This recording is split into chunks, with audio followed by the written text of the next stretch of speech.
Hi there and welcome back. You're with Terry from Bonsai Tree, and today I'm going to be focusing on Camellia.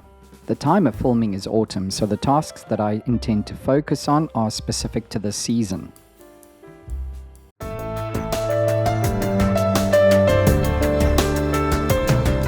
If you find the following content helpful, then you can thank me by clicking the thanks button just below the video. Before I get stuck into the trees that were featured in the intro, I'm just going to show you a couple of my growing beds with Camellia developing in them. All of the material that I've used in these growing beds is from rooted cuttings. I planted them into the growing beds and then wired them so that I was able to give them some shape while they were still somewhat flexible. You do of course need to watch out for wire bite, but as these plants are very young, there's still time for that to heal over. The growing substrate consists of mainly peat as well as some fairly coarse bark chips, and then I've also mixed in some slow release fertilizer.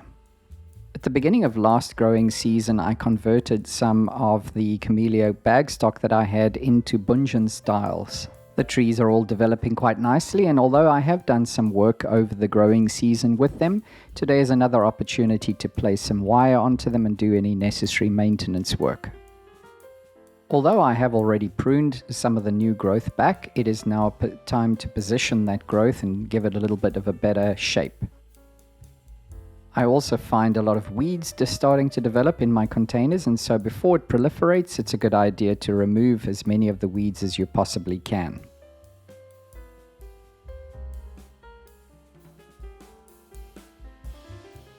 I like to use aluminium wire on my Camellia as it feels to me like it's the most sensitive to the thin bark. My main goal with applying the wire and then the subsequent shaping of the branches is to avoid any straight sections. As the style of bunjun is a very minimalistic style, you're not working with a whole network of branches that can create interest and possibly hide failures. You're really only working with a very limited number of branchlets, and this must all add to the appearance and interest of the tree. You also need to be cautious not to create interest solely from the top, in other words, branches that are zigzagging from side to side. You also need to create different vertical positions for these branches so that it's moving up and down as well as left and right. Additionally, if the trunk has gentle movement, this should be echoed in the branches. For example, it's not going to be very convincing if you have a gently swaying sort of trunk line and then suddenly in the branches you have dramatic movement. Camellia are not the easiest of healers or the best of healers, and so you really do need to treat scars quite well. I allow a stub to remain when I prune, allow that stub then to dry out, and then reduce it, and then clean it up with a blade, and then seal it with top gin sealer.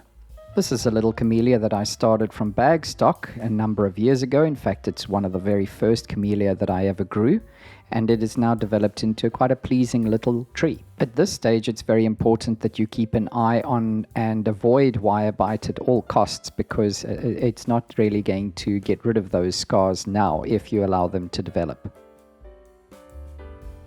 This is a fairly old wound, but it is now completely healed over and is almost invisible. Camellia do have the propensity to bud back quite well, and so allows you the opportunity to rebuild the structure as the tree ages.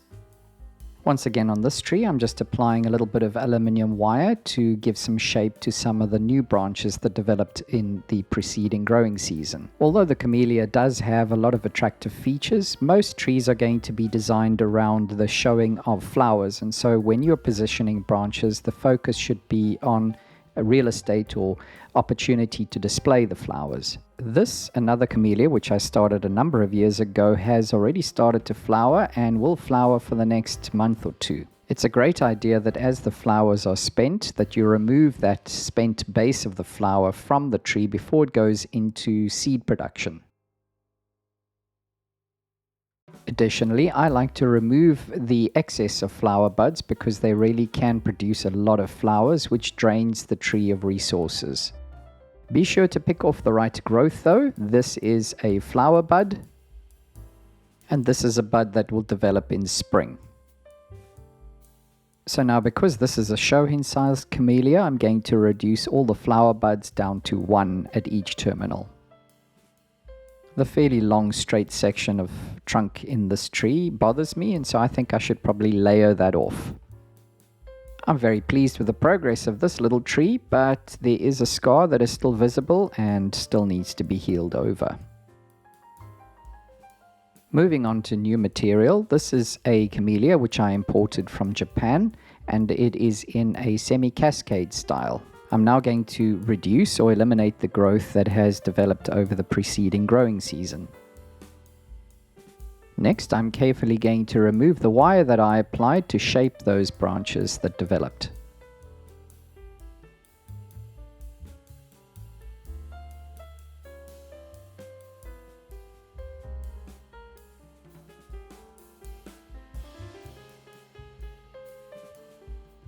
The leaves of this particular species of camellia seems to be slightly large, plus I think it was probably in too low a light area.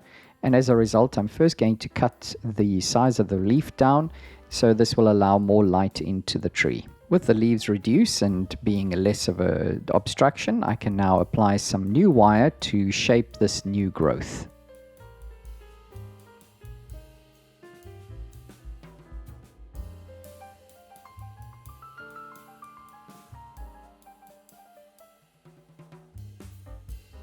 Once again, the goal of the wiring for this tree, as with most camellia, is to space the branches out enough that you have sufficient space for the flowers to be appreciated and also, of course, to develop.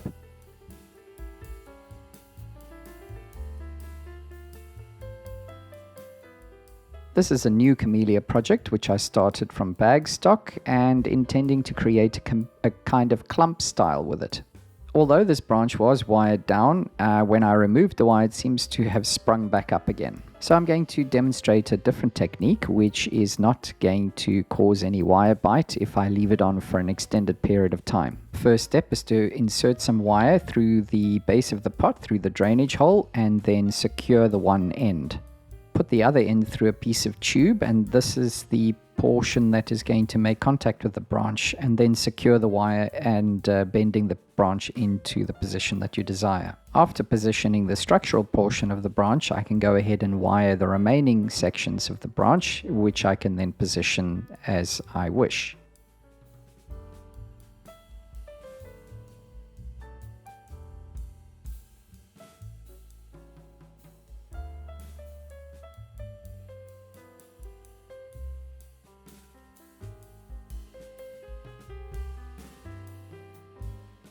Sometimes you'll encounter situations where you have a branch that bifurcates, but the bifurcation is growing vertically. Normally you'd have to cut that vertical section off. However, if you're able to wire and then twist that branch, you're able to use all portions of it. I'm also going to treat this wounded area where I removed one of the stems when I initially styled the tree. A knob cutter, a spherical shaped or concave shaped branch cutter, as well as a chisel all make for very good tools for the job. After removing all the decaying plant material and exposing the green live cambium, I can then go ahead and seal with top gin sealer.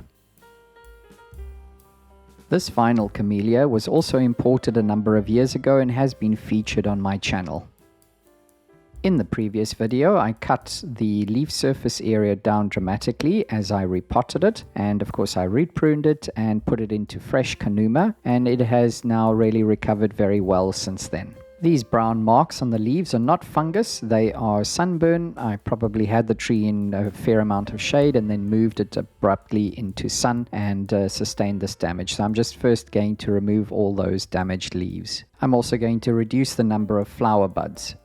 The flower size on this camellia is quite large, and so there's definitely not sufficient space for 3 or so buds to develop. I forgot to mention earlier that when you are developing your camellias, so in other words doing the structural work of the tree, then flower production is not going to rank highly on your list of priorities, and therefore you should actually remove the flowers and focus on vegetative growth.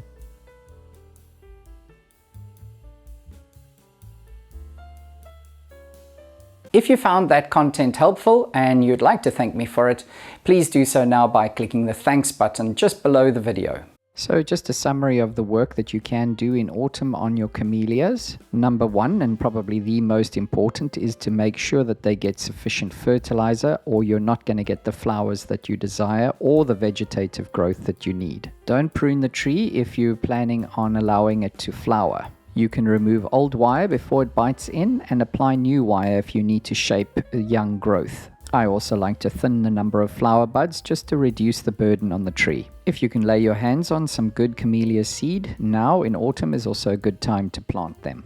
And that brings me to the end of today's video. I hope that you've learned something about camellia and that the trees that I've shown you perhaps inspire you to grow your own. Till next time, take care and thank you very much for watching. Goodbye.